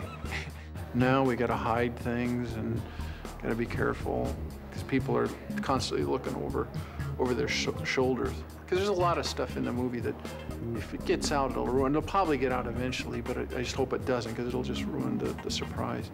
It's been a very difficult task to mount these movies. I mean, they're enormously expensive, which is always an issue. And of course, Larry and Andy are doing things that are groundbreaking again. I could jump right to the chase and tell you, you know, that we're going completely over the top from where we were before, because, you know, the technology is there now to go for the next level. There's stuff in this movie that nobody's ever done or seen, and it's just, as much as I liked the first one, when I read the second one, I thought it was better than the first one. Then when I read the third one's better than the second one. So I mean, they're gonna be tiring because they're just so amazing. There's so much stuff to take in. I really like it. I like the revelations. I like what Neo finds out about. He found out what the Matrix was to a certain extent. And in this piece, he gets even more insight into how the Matrix works. Well, this time we know the end of the story. And this time we know what worked and what didn't work. I'm really anxious to see what the look will be in the real world in the next 2 pictures. That, I think, will be probably, or has the potential to be something really, really interesting. You know, you should study up on your Hegel and Kant and Descartes and Judeo-Christian traditions and all the different things that are going on, because it's explored in the second and third movie. And when you see them as a whole, I think you will find there is a philosophical overlay to this entire thing that is quite profound. It's very rare that you actually get to merge what you do with what you believe in. And The Matrix has so many principles that I dig, so I think people are gonna love it. 5 kicks this time.